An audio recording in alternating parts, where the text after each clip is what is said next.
Hey everybody, welcome to the next episode of the Strand Tennis Center podcast, filled with tips, advice, tennis, not tennis, just life advice too, whatever you need. Like it on YouTube, share it on the podcast as well. Thank you. So we are in the, August 24th. We are in preseason for girls high school tennis. We're doing a lot of challenge matches. I've been going around watching different matches for high school. All different schools, Oak Knoll, Summit, Chatham. I'll be over at Dayton. I'll be over at Livingston High School as well. I'll be over at Kent Place as well. But I'm going to give you 4 rituals. I basically will start from the beginning.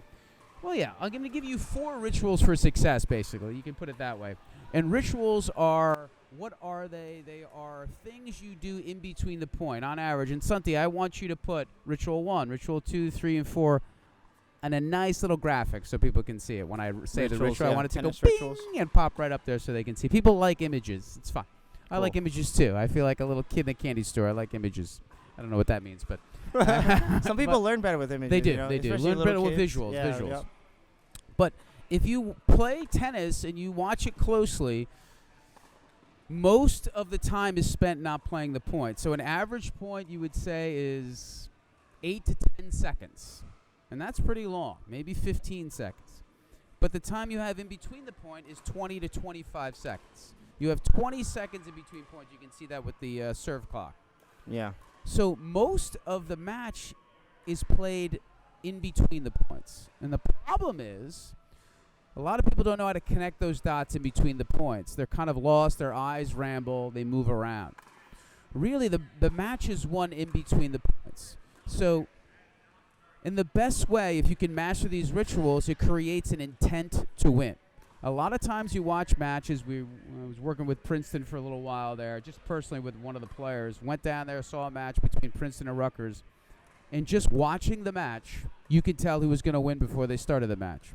Princeton just had a focus and an intent in between the points to win. Rutgers was playing a point, and they've gotten better since. This is a while ago. There's no slam on Rutgers. It's just the way it was. They were walking around, kind of looking around, gazing between points like, oh, I hope I do well. There was no focus and intent. It's not the chicken or the egg. You get the rituals, you'll start to create intent because it'll keep focus. It's not like you have an intent to win and then you'll do these rituals. The rituals will give you the intent and you'll stay focused. So I have a list of 4 rituals that will help everyone play better in between the point. So again, a ritual is a process or something that you do immediately after a point is played so you stay focused. So I have 4 different rituals here. 4 different specific things that you can do. Okay. That you can focus on.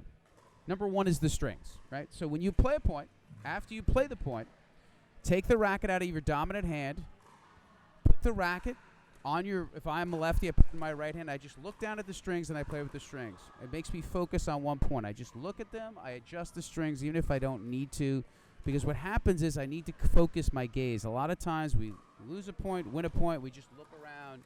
There's a lot of different things that can distract you. So look down, focus on the strings. Do that. Shake it out. So if I win a point, if I lose a point, I put the racket in my non-dominant hand, I look at my strings, and I walk to the back curtain. Yeah. Okay, that's number 1, strings. Number 2, ball bounce. Ball bounce is very important when you serve. You have to know how many times you're bouncing the ball between a first serve and a second serve. A lot of people just don't know what they're doing. When I ask them, how many times did you bounce the ball, they don't know. So have a strict ball bounce. So I used to bounce the ball 3 times before the first serve. Yep. 4 times between the second serve. Oh, okay. Very specific. So you connect dots. What happens is when you do that, you're focused on the intent of the process of hitting the next shot, not, I hope it goes well, I hope I'm doing okay. Bad things, bad thoughts get in your head when you do that. So number 1, the strings. Number 2, ball bounce. Ball bounce. Number 3, shirt pull. Something pretty simple. I used to just pull on my shirts. I'd bounce the ball 3 times, pull, and pull. Yep. Simple thing. I mean, you can think of any ritual you want. These are the ones that help me. So, strings, ball bounce, shirt pull. Third one, breath count. Be aware of your breath count. So, go to the strings, go back, bounce it 3 times. 1 deep breath, shirt pull, serve. Mm-hmm. When I did the second serve, I would bounce it 4 times. I would breathe twice. Then I'd do the shirt pull. Then I would breathe again. Okay. I would separate the breaths. So it may seem tedious. It may seem I have to remember all this stuff. It'll get rote. It'll get into your body. So these are the 4 things that I would use and the 4 things that you can try. Number 1, strings. Number 2, I should know my rituals. Number 2, ball bounce. Number 3, shirt pull. Number 4, breath. Yep. Focus on those. I mean, everybody knows Rafael Nadal. The rituals are crazy, right? Always Yeah. pulling on his shorts, always Picks his organizing wedgie. the water bottles, Yeah. right? Those are all rituals to stay focused. Some people think it's superstition. I have a feeling he's not as ritualistic off the court. I have a Right. feeling it's part of the process on the court because you need to have intent. This will give you intent. So I've been watching these matches, and I've been watching a lot of people just kind of playing out there with randomly hitting points and playing points. Okay. This will connect dots to give you intent. Very, very important to get connected to rituals. And if you do something different, that's fine, but as long as you have it, write them down. Write them down on a piece of paper. Write them down on your phone. And read them. So you just know your process, know your process, know your process. So matches are tough in itself. They're a mental battle. And I see a lot of stress out there, a lot of things that hopefully can be avoided with these rituals. What about before the match? Do you any rituals you match recommend? prep? Yeah, like match prep rituals. Like people eat like certain foods. Well, or you can anything, do or that. drink That's more. water. To me, that's more superstition again. If you have something you eat that makes you feel good, great. If Yeah. you feel like, I eat this bagel because I get some carbs before and some potassium and Yeah. stuff, I have a banana, that's great. That gets you focused to get ready. Sure, you want. Yeah. You don't want to be. Like You I know, the have to great- eat the this great thing. example Yeah. is when John McEnroe had an incredible 1984. Like he lost 2 matches. He lost one in the French Open final and lost again somewhere down the end of the year. U.S. Open, showed up early. 84, got ready, got prepared. He was so confident he was going to beat Lendl in 85. He showed up an hour before the match at the final, Mm-hmm. and he lost.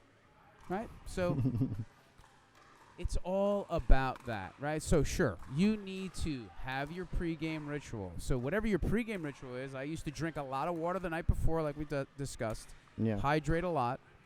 I would get up, not super early before a match. If I had a 3 o'clock match, you get up at 9, right? You get up Yeah. at 10.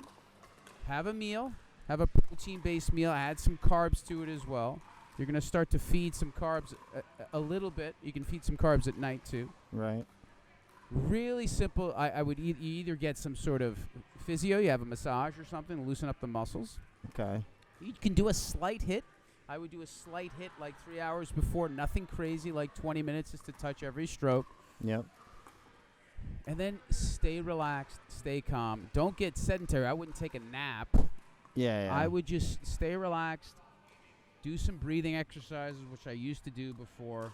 And then just before the match, you do a little jump rope. I do a couple like 30-second rounds of jump warm you rope up. Yeah. just to warm me up. Mhm. And I do some medicine ball tosses, right? I'll have somebody throw me some balls back and forth just to get my body loose. That's just before I go on the court. That's like 20 Yeah. minutes before. So those things. But on the high school level, the biggest thing is always think, the number one thing mentally is think of hitting, don't think of missing. A lot of people are afraid to hit, and they always go, their brain goes, don't make a mistake. And what happens, whatever you focus on, you're going to do. You're going to make that mistake. Yeah. So think of hitting. Don't think of missing. Think of striking. Hit, bounce, hit. I'm going to strike. I don't go, oh, I hope I don't miss. Yeah. Once that thought gets in your head, you're going to miss.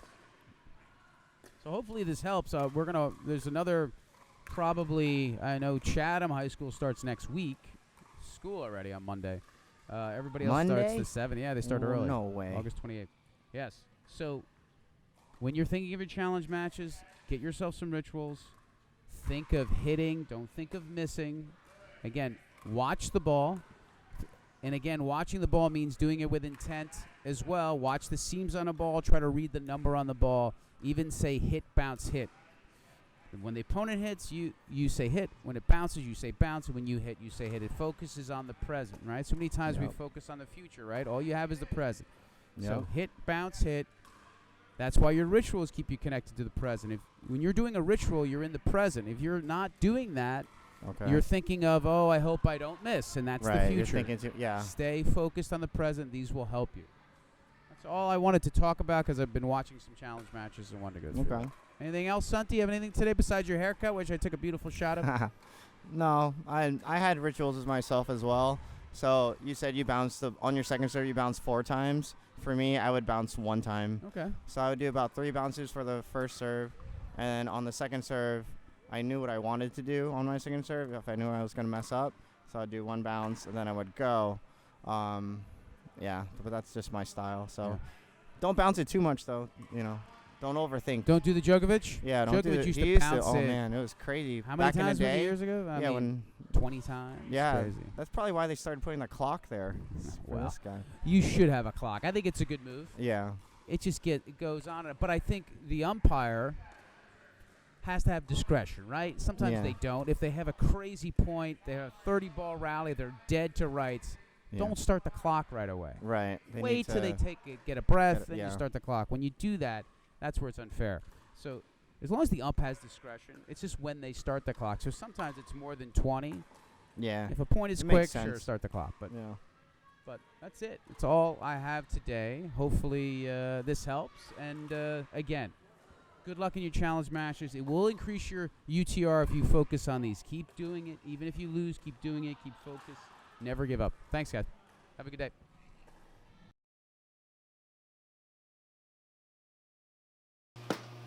Hey, everybody. Hope you like the podcast. Please share it with your friends, anybody that you know, anybody that's into tennis, anybody that's into bettering themselves. Share it.